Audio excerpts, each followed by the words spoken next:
pensou em fazer turismo na Polônia?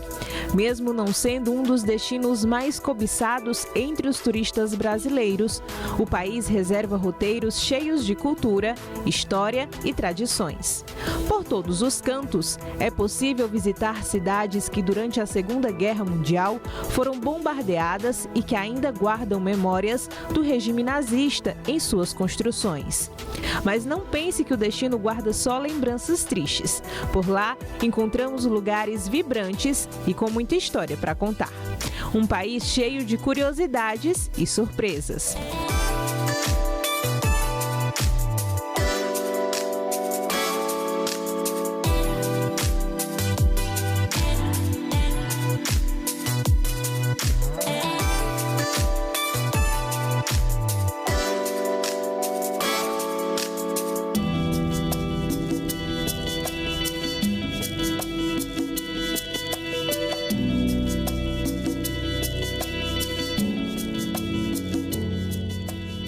A Polônia é um país de diversidade cultural e diferentes paisagens com numerosas atrações turísticas. Aqui se pode encontrar de tudo: montanhas, lagos, florestas abundantes, monumentos e, claro, praias extensas que são de tirar o fôlego. A exemplo da cidade de Sopot. O balneário de Sopot tem belas atrações turísticas, como o maior pier construído em madeira da Europa, que tem uma visão maravilhosa do Mar Báltico.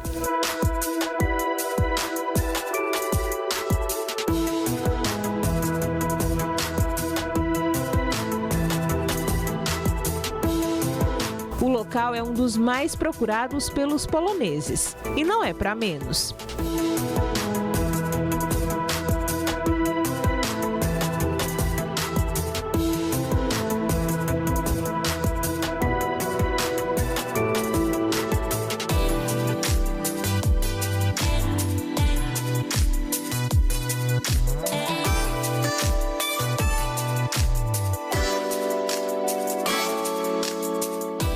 Continuando nossa viagem pelo país europeu, nossa segunda parada é em Lublin, a maior cidade do leste da Polônia. Lublin é conhecida como a capital do leste polonês. A cidade, fundada no século XI, era ponto estratégico na importante rota comercial que unia Cracóvia, na Polônia, a Vilnius, capital da Lituânia. A localização privilegiada atraiu comerciantes de países vizinhos e fez Lublin prosperar durante a Idade Média. A arquitetura da cidade é um reflexo dessa mistura de povos.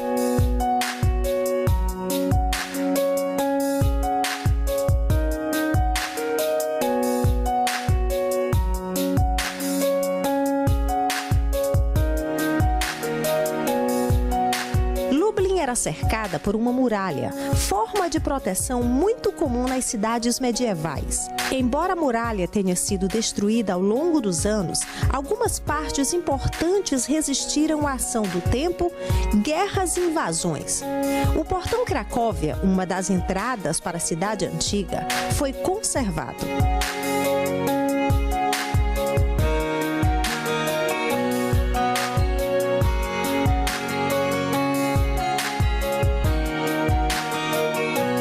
O Castelo de Lublin, construído no século XIII, também resistiu a muitas batalhas.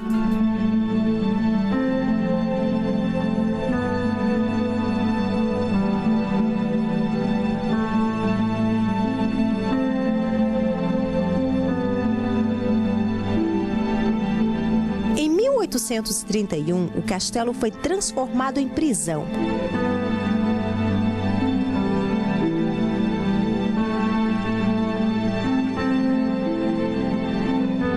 Na Segunda Guerra Mundial, a fortaleza abrigou 80 mil presos, grande parte integrantes da resistência polonesa. Durante o regime comunista, o castelo serviu como presídio para os que resistiam ao domínio soviético no país. A liberdade chegou em 1954, quando, ainda atrás da cortina de ferro, o castelo foi transformado em museu.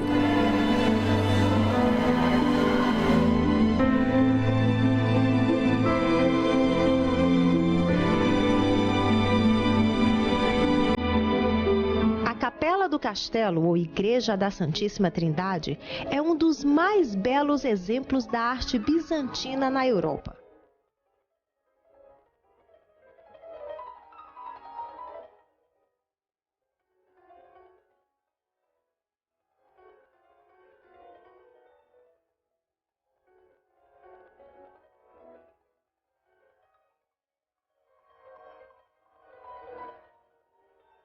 Os afrescos foram feitos por pintores russos.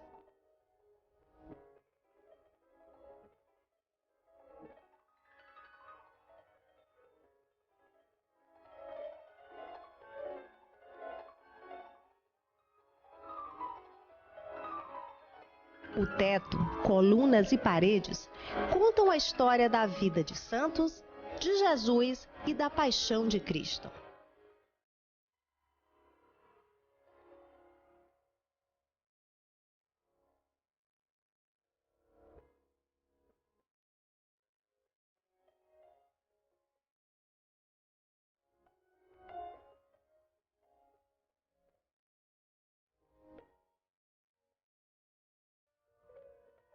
O centro histórico de Lublin é compacto, ideal para ser explorado a pé.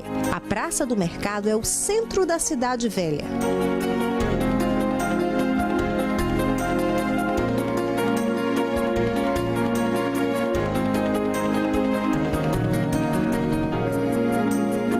Antes da Segunda Grande Guerra, os judeus eram o maior grupo étnico em Lublin. Grande parte vivia concentrada no centro da cidade. Durante o conflito, os nazistas aniquilaram a população semita da cidade e destruíram o bairro judeu. Recentemente, as janelas dos prédios desocupados em Lublin viraram molduras para um tesouro do início do século XX. Pedreiros encontraram os negativos de 2.000 fotos escondidos no sótão de um prédio antigo. O material foi provavelmente guardado durante a Segunda Guerra Mundial.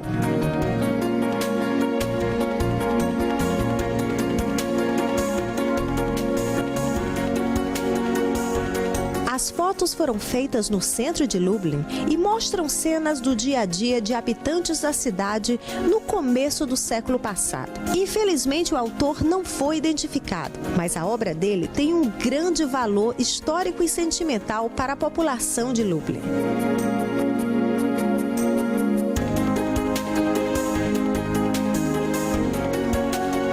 A Polônia é um país católico e se orgulha de ter sido a terra natal de um dos papas mais populares da história.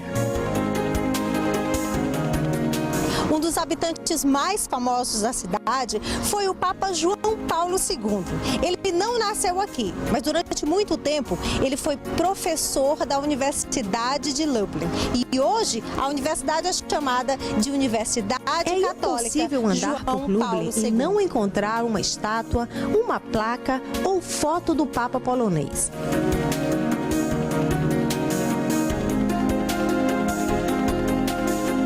A Catedral da cidade é ponto de peregrinação de católicos desde a década de 40, quando fiéis afirmam ter visto a imagem de Nossa Senhora chorar.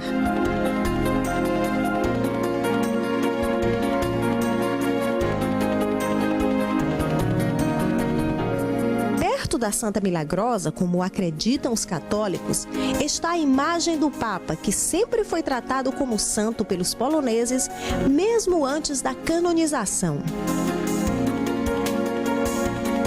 As pessoas aqui têm muita fé no Papa João Paulo II. Ele tem um lugar especial dentro da catedral. E durante os 10 minutos aproximadamente que eu fiquei dentro da igreja, 5 pessoas se aproximaram para rezar diante da imagem. Lublin é bela e acolhedora, mas quem se aventura por essas bandas tem que estar preparado para algumas situações. Ao contrário de cidades como Varsóvia, Cracóvia e Gdansk, aqui não é muito comum a presença de turistas estrangeiros. Pouca gente fala inglês. Os cardápios, as placas e museus museus são quase sempre na língua local. A recompensa é a gentileza de um povo que demonstra alegria em receber visitantes e faz tudo para ajudar. A linguagem dos gestos e sorrisos é universal.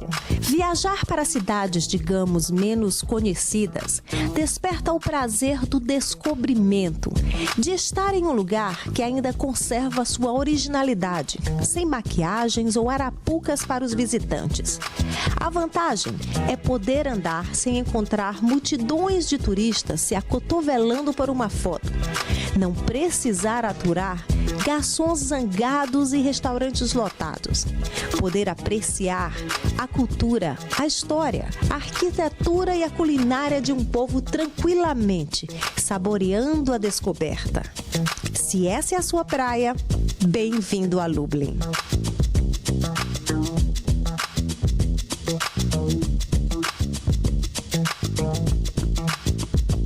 Que tal visitar um museu ao ar livre na Polônia? Socorro Sampaio nos mostra que esse passeio é uma boa pedida.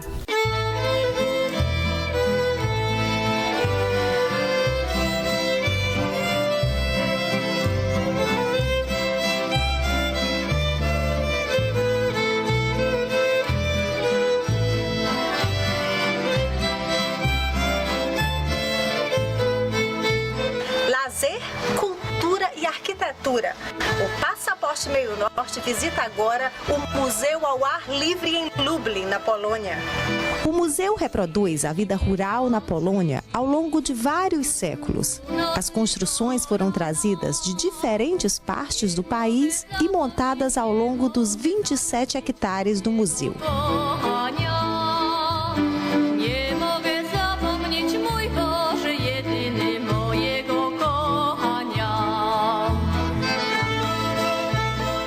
Cada parte do museu conta como era o dia a dia nos vilarejos e fazendas da Polônia, num tempo sem água encanada, eletricidade, carro ou computador.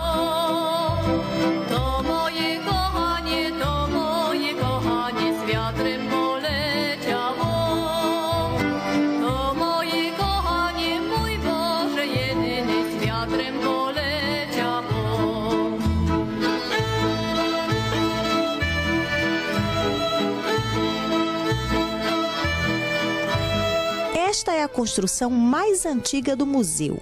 A igreja de madeira, com decoração barroca, foi construída em 1686.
Esta é uma igreja também de madeira, do ano de 1759. Ela é uma igreja ortodoxa de madeira, e ela tem 3 cúpulas e é inteirinha de madeira. 1759.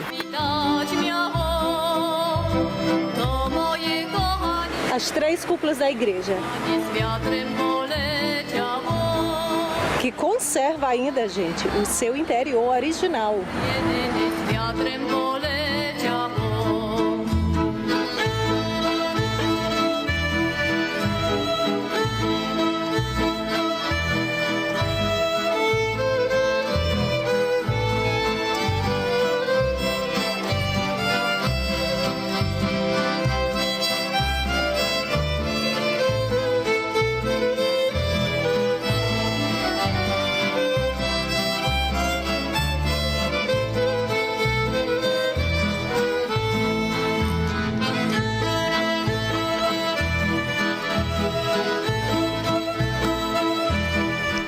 imagens do Cristo pensante, espalhadas em vários pontos do museu, são reproduções de uma escultura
na casa que pertenceu a 3 gerações da mesma família. Basicamente as casas no começo do século XX na Polônia eram de madeira, o teto de palha aqui, ó. Lembra muito as nossas casas aí do Piauí.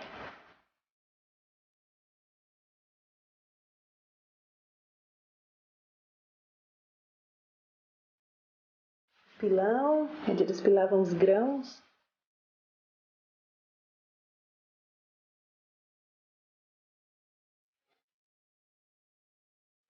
Baldes, vasos.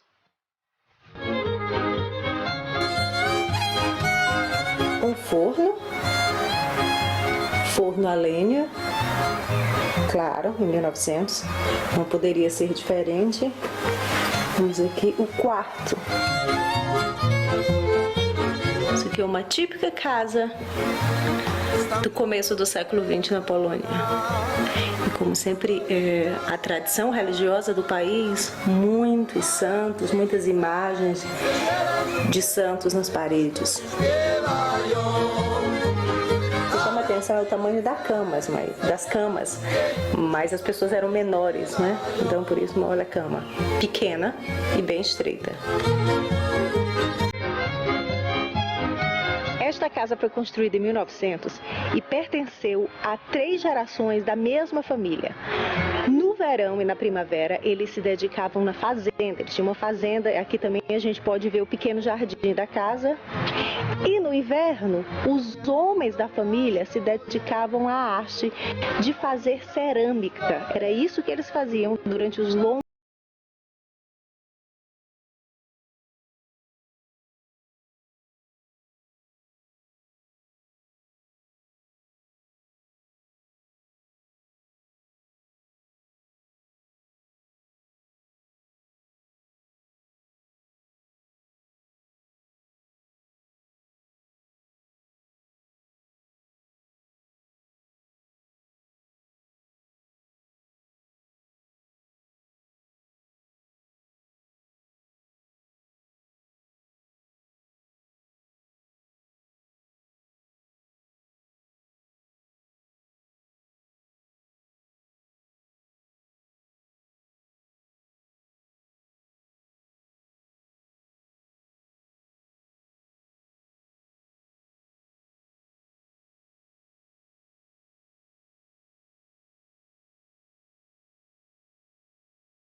troncos de madeira enormes, é do ano de 1798.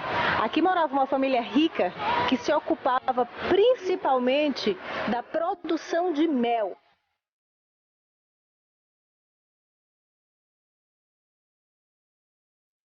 A gamela polonesa. Esta era uma casa típica de campo, uma casa de campo de uma família rica do começo do século XVIII.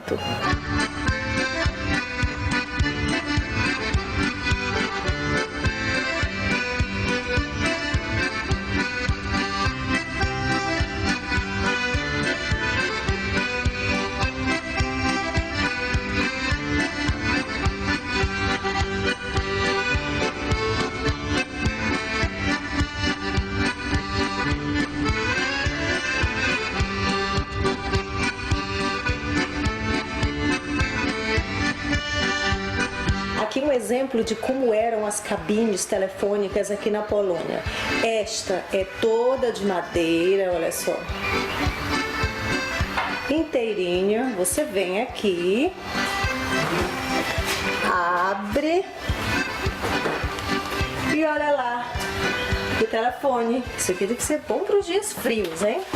Eu cheguei aqui, desculpa aí, gente, não tem iluminação. Alô? Oi, mãe, tudo bem? Um beijo, tchau. Tô na Polônia, mãe. Acabou aqui, olha. Você saía e pronto.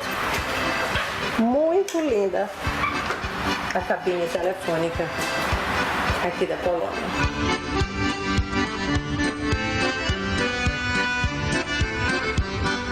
Este moinho, que foi construído em 1918, foi a primeira peça aqui do parque, aqui do Museu ao Ar Livre.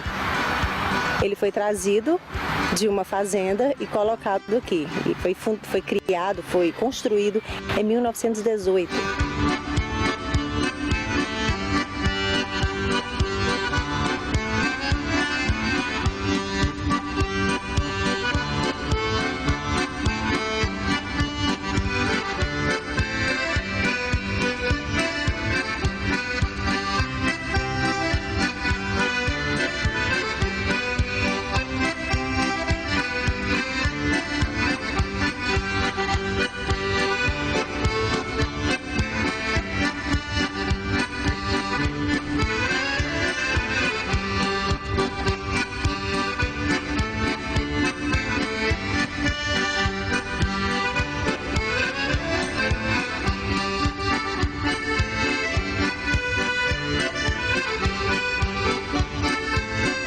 Carroça.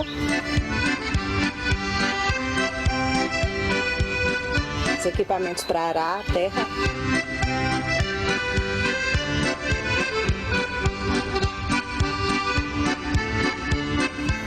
Olha esse pilão aqui.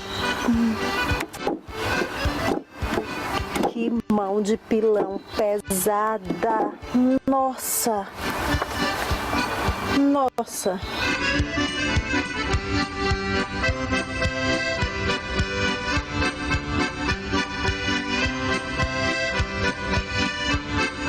Aqui é a parte mais moderna do parque, são casas mais recentes, mas ainda está em construção, ainda não foi acabado.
Zamość, na parte oriental da Polônia, traz um centro histórico preservado e está na lista da Unesco como Patrimônio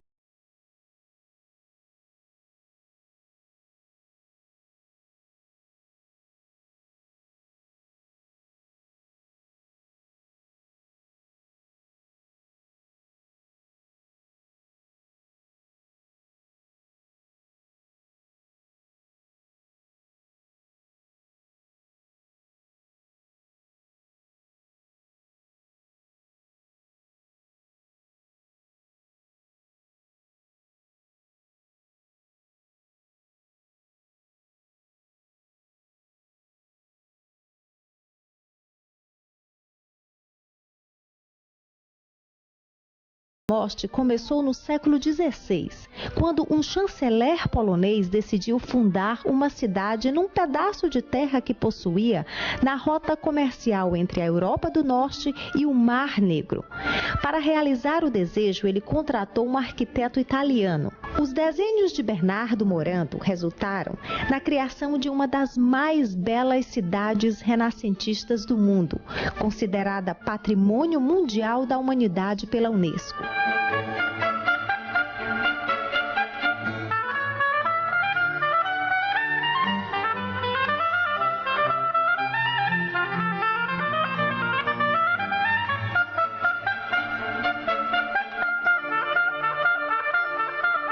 Os primeiros moradores eram comerciantes de vários países e diferentes religiões e foram trazidos pelo próprio fundador da cidade. Gregos, armenos, judeus, alemães, italianos, húngaros e escoceses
praça. São as chamadas, são as conhecidas casas armenas.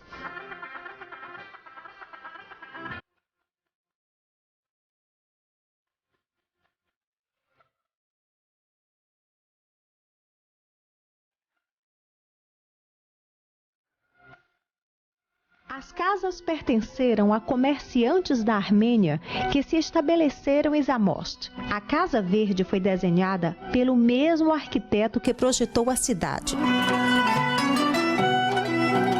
No final do século XVII, o prédio passou por uma reforma. A parede externa foi decorada com as imagens de São João Batista e do apóstolo Tomás.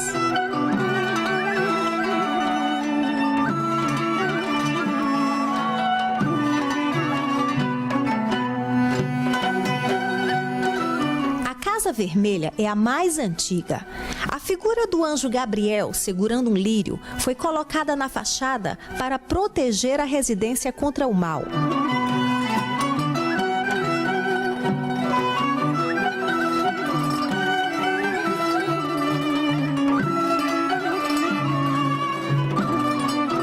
A última da sequência é conhecida como a Casa da Madonna. Na parede está a imagem de Maria segurando o menino Jesus enquanto pisa em um dragão.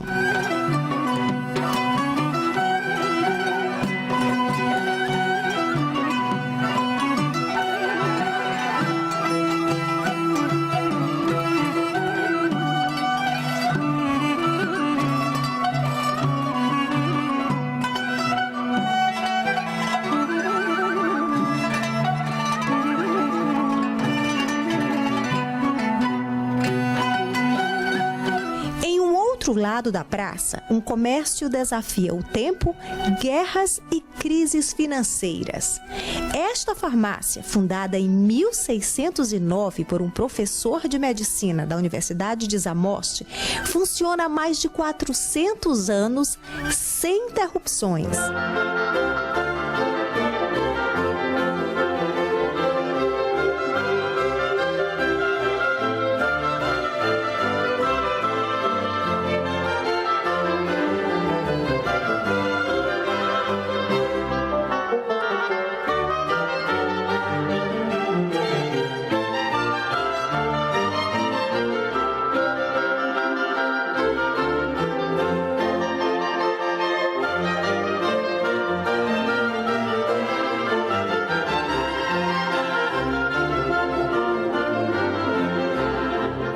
Zamość é a cidade natal de uma famosa revolucionária polonesa, mas o local exato do nascimento dela gera controvérsia. A placa na parede diz que foi aqui, na casa de número 37, que nasceu Rosa Luxemburgo. Um guia distribuído pelo escritório de turismo da cidade indica que Rosa nasceu em um outro endereço. O certo é que Rosa viveu em Zamość somente até completar 2 anos, quando se mudou com a família para Varsóvia, e a casa passa despercebida pela maioria dos visitantes.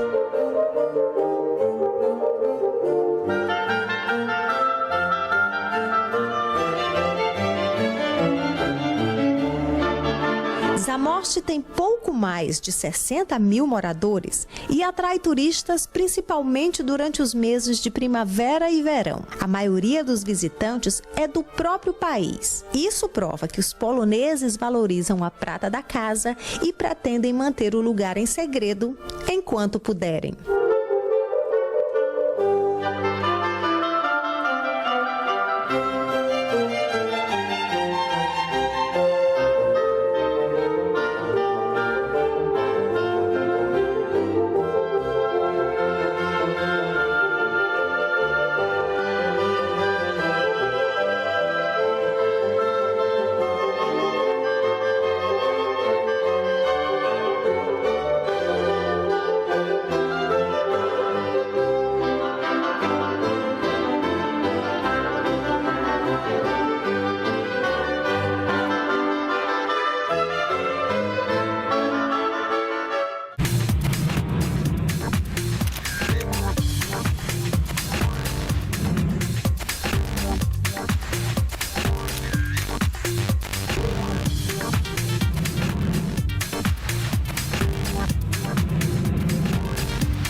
A 4 quilômetros da cidade de Lublin, Socorro Sampaio visita o campo de concentração nazista Majdanek.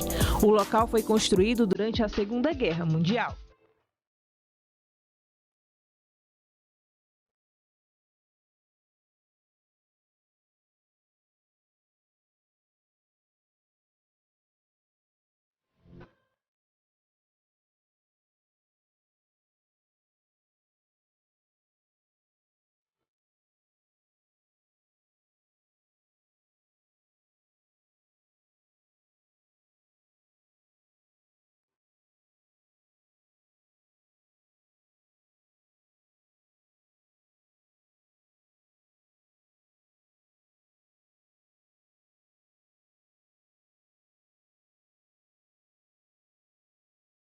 Quase 70 anos após o fim da Segunda Guerra Mundial, ainda choca bastante visitar um campo de concentração.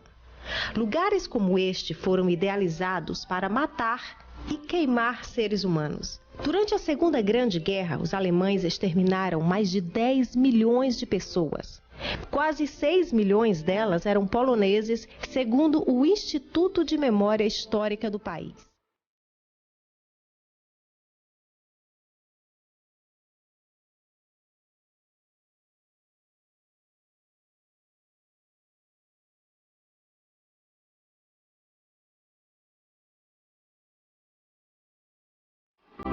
O campo de Lublin choca primeiro pela localização. Ao contrário da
Então, um prisioneiro se acomodava ao lado do outro, ao lado do outro, ao lado do outro. Não havia divisão nenhuma.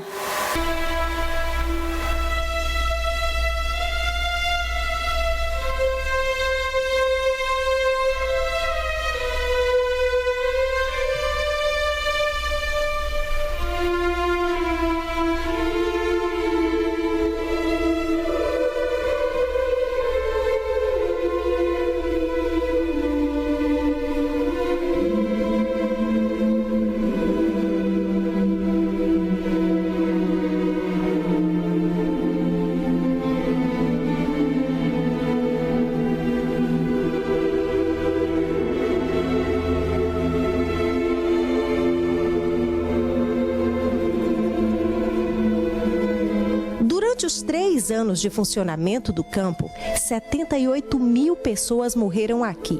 Fome, maus tratos e doenças mataram muitos prisioneiros.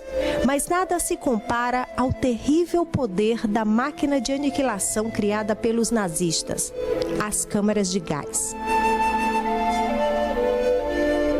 Aqui era uma câmara de gás. Os prisioneiros vinham para cá achando que iam tomar banho. As portas eram fechadas. O gás colocado através de uma pequena abertura no teto matava em poucos minutos.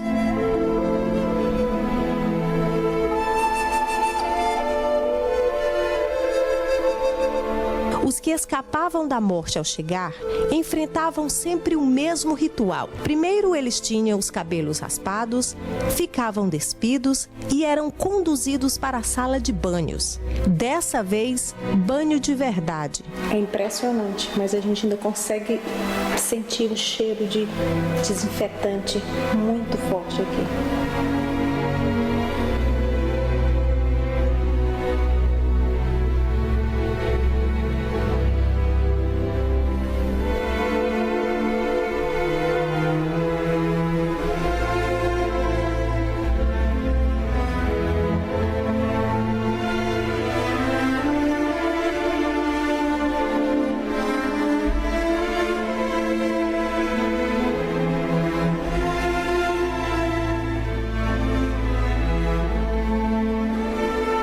Estamos agora chegando na parte mais alta do campo.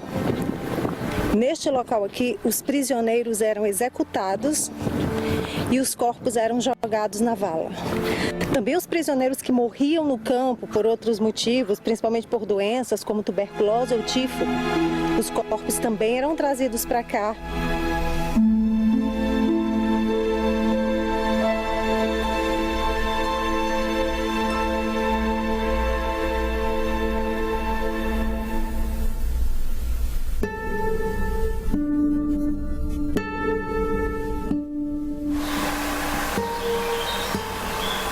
Os corpos que não eram jogados na vala eram conduzidos para o crematório. Também na parte mais alta do campo, ao lado do local onde eles executavam os prisioneiros, foi construído o crematório. Esse aqui na nossa frente. Existiam 5 fornos em Majdanek.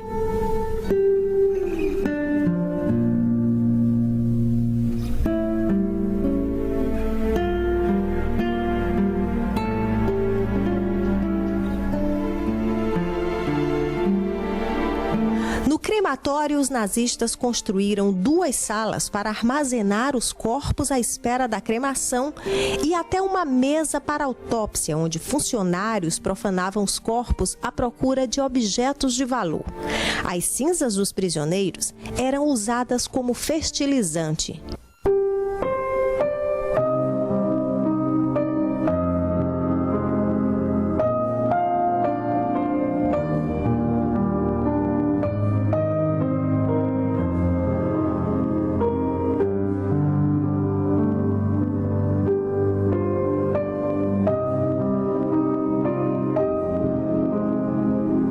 O campo foi transformado em um grande museu com entrada gratuita. Fotos das vítimas e dos poucos que conseguiram sobreviver estão expostas nos barracões.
Os brinquedos e objetos pessoais.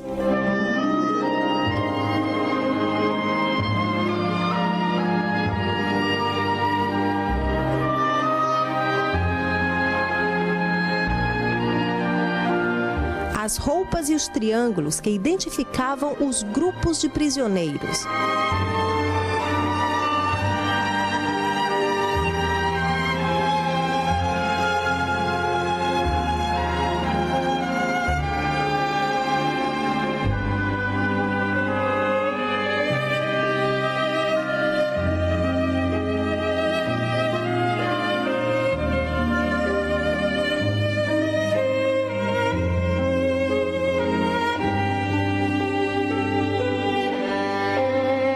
Neste barracão à meia-luz estão milhares de sapatos dos prisioneiros. A imagem é chocante.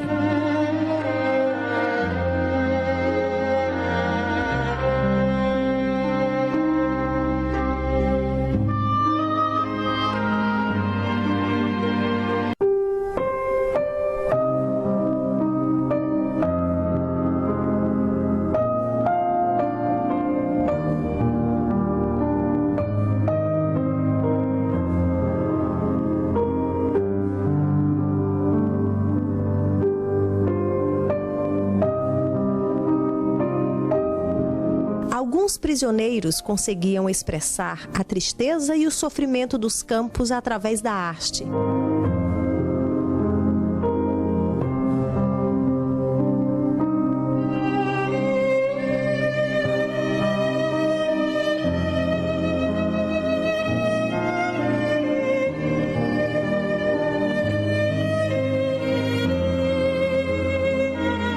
No meio do caos, no meio de tanta tragédia, de tanta tristeza, sofrimento e morte, havia espaço para a arte. Esta escultura foi feita por um prisioneiro. E a escultura para ele simbolizava luta e conspiração. Mais uma escultura feita aqui no campo também, essa que significava o trabalho lento. Na verdade, era a longa espera deles, uma espera que para quase todos foi em vão.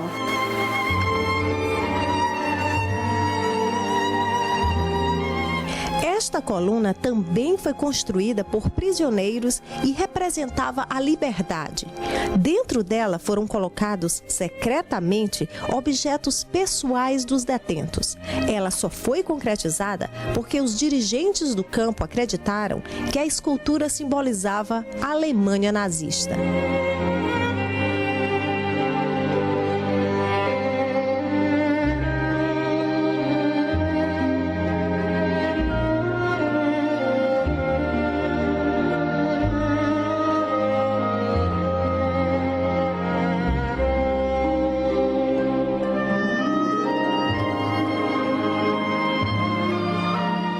No final da visita, uma pergunta inevitável. Como tudo isso pode ter acontecido? Em pleno século XX, há menos de 70 anos, os meus pais já eram nascidos.